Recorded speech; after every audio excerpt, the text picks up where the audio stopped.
Recently, when Taylor Swift got engaged, something very strange happened. The entire internet went crazy trying to figure out one thing. Is her diamond ring natural or lab grown? People were zooming into photos, they were making YouTube videos analyzing the ring and whatnot. But here is the funny part. Nobody could tell for sure, not even the experts. And that small tiny detail tells you everything about why the diamond industry is in complete panic mode right now. Natural diamonds have gone down in price by 40 to 45% over the last 3 years.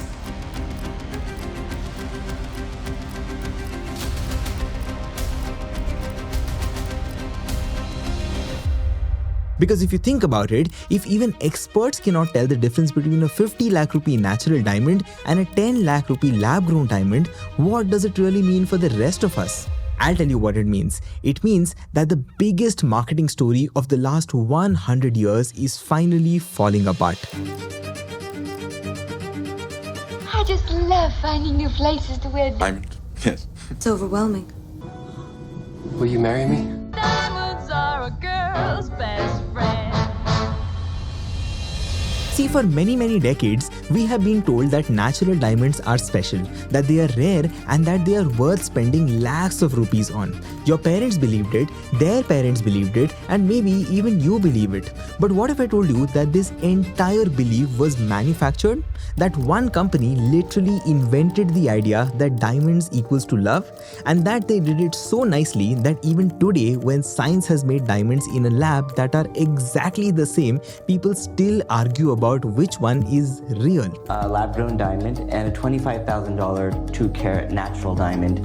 No human can tell the difference between the two. So in today's video, I will talk to you about one of the most fascinating stories in marketing history. It is about how one company convinced the entire world to buy shiny rocks. How they went from controlling 90% of the world's diamonds to barely 30-40% today. How they are now desperately trying to stop their empire from collapsing, and what all of this means for every family that is planning a wedding in the next few years. My name is Bansal. This channel is supported by Zerodha 01 Media Network, and let us decode. Now let me ask you a very simple question. Why do we even buy diamond rings for engagement in the first place? Now think about it. It's just a shiny stone on a metal band. It does not do anything. You cannot eat it. It does not make your life easier, and it does not do anything else as well. So why do we really spend lakhs of rupees on it? Now the answer is actually very interesting. The real reason is that an American company told us to do that. Let me take you back to 1938. A company called De Beers had a very big problem. They owned almost all the diamond mines in the world, but nobody wanted to buy diamonds. That time in America, only about 10 out of every 100 engaged couples used to buy diamond rings. And in India, we did not even think about diamonds for marriage. Gold was our tradition. And if you think about European countries, people simply used to exchange bands. So De Beers did something very smart. They hired an advertising agency and gave them one simple job: make diamonds necessary for marriage. Now what this agency did next changed the world forever. First, they did not really sell diamonds. They started by selling an idea. They started paying Hollywood movies to show actresses wearing diamond rings. They sent diamonds to very social people so that they could wear it at parties. And they also wrote articles in magazines showing how diamonds means true love. But the masterstroke came in 1947 when 4 words changed everything that we know today. The 4 words were, A diamond is forever. just these 4 words, but think about what these words did to our brain. See, if a diamond is forever and love is also forever, then diamond equals to love, right? It was very simple psychology, but it was very powerful. And the results of these were insane. Within just 20 years, about 80% of American brides were getting diamond rings. The same thing happened in Japan, in Europe, and eventually even in India. Now, by the 1980s, De Beers controlled almost 90% of the world's entire diamond supply. They weren't just selling diamonds, they were the ones who were deciding who could buy them, how much they cost, and what they were supposed to look like. And De Beers did not even stop there. In 1980s, they created one more brilliant marketing story. They said a man should spend 2 months' salary on a diamond ring. 2 months. They literally made up a number and the whole world actually accepted it. But now, fast forward to the 2010s, scientists figured out how to make diamonds in a lab at scale for commercial use. Let me very quickly explain what all of this means in very simple terms. See, a natural diamond forms deep inside the earth. It requires extreme heat, extreme pressure, and billions of years to form. That is why De Beers could afford to say that each diamond is unique and is special. But then scientists figured out, why do we need to wait billions of years when we can create the exact same conditions in a lab? So they now take a very tiny piece of diamond, almost like a seed, they put it in a special machine that creates the same heat and the same pressure as it is inside the earth, and in just about 2 to 3 weeks, you have a diamond. And mind you, this is not a fake diamond. It is not even like a diamond. It is an actual real diamond. It has the same carbon structure, it has the same hardness,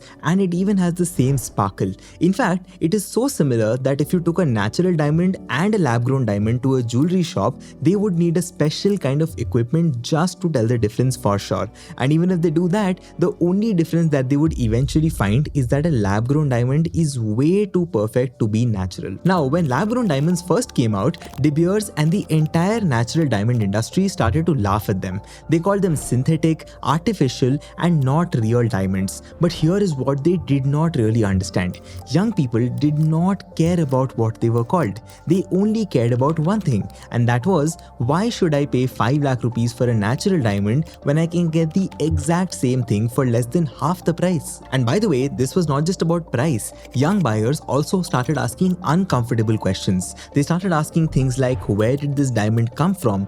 Who mined it? What is the real cost? And all of this was because lab-grown diamonds offered something that natural diamonds could never do, and that was lesser environmental damage.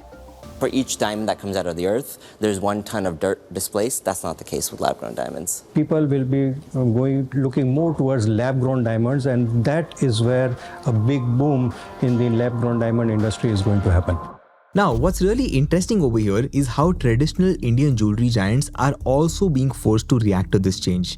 To give you an example, Tata, which owns Tanishq, which is one of India's largest jewelry brands, recently launched a brand called Poem for lab-grown diamonds. They also have CaratLane. Malabar, another example, is also looking to enter into this category, and Senco Gold and Diamonds has already entered this. Now remember that these are not small startups. These are multi-decade-old brands that understand Indian families very deeply. So when you see them creating separate brands and new companies just for lab-grown diamonds, you know that they are not treating it as just another passing trend. They are taking it much more seriously. So the social proof part of it is definitely happening. But now back to De Beers, when they saw this disaster coming, their response was actually quite funny, if I be honest with you. See, first, they tried to fight it. They ran campaigns saying that lab-grown diamonds are fake love. They said natural diamonds have soul and character. But young people had one simple response to this. So what? Then in 2018, De Beers did something that surprised everybody. After years of criticizing lab-made diamonds, the world's largest diamond miner, De Beers, will now sell them under a new brand called Lightbox. Lightbox jewelry. They cost about 90% less than natural stones. We now have the technology to manufacture lab-grown diamonds. We can make them of very high quality, so they sparkle, they look great. So this whole range of fashion jewelry comes in a sort of $200 to $1,000 price range. They priced Lightbox diamonds super cheaply at around just 65,000 rupees per carat. To give you context, that is much lower than the price of lab-grown diamonds, which was around that time. The message was very clear. They said, look, lab-grown diamonds are so cheap that they are just worth fashion jewelry, not for real love. They basically wanted to create 2 separate markets. One for expensive natural diamonds, which could be used in engagements and stuff like that, and the second was cheap lab-grown diamonds for casual wear. But it completely backfired because people thought, wait a minute, if De Beers can sell lab-grown diamonds for 65,000 rupees and still make a profit, why on earth are we paying 3 to 4 lakh rupees for a natural diamond? So the thing is, instead of making lab-grown diamonds look cheap, they accidentally proved that natural diamonds were overpriced. And as a result of that, De Beers recently announced a massive U-turn. They announced that they are shutting down Lightbox. Basically, their experiment to control the lab-grown market had failed and they were officially out of the game. But here is what really shows how bad things are for De Beers. They recently had to write down their book value by about 50%. In other words, they admitted that half of their company's commodity's value has just disappeared.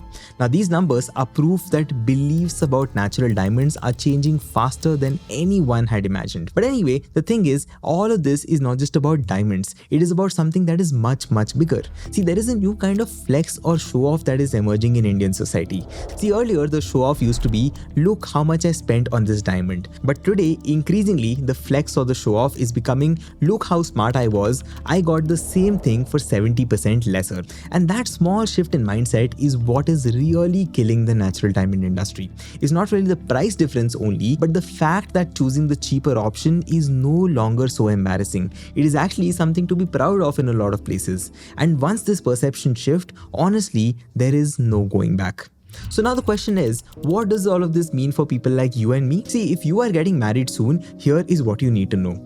First, the social stigma around lab-grown diamonds is disappearing very, very quickly, because when major Bollywood celebrities wear them on red carpets and when established jewelry brands start selling them, you know that the what will people say fear is becoming very irrelevant now. Second, even traditional jewelers, like I said, are accepting this reality. They would not be investing crores of rupees in lab-grown diamond inventory if they did not see where the market is heading. And third and the final one, natural diamonds are not becoming worthless tomorrow. There will always be people who want the original one, just like people still buy mechanical watches when digital ones exist, or for that matter, those who still buy gramophones when you can literally listen to music anywhere in the world on your phone. But here is the important change. The choice is now yours. De Beers spent 100 years telling us that you have to buy natural diamonds to prove your love, that there is only one way to show your commitment. But lab-grown diamonds did not just give us a cheaper option, they sort of gave us permission to think for ourselves.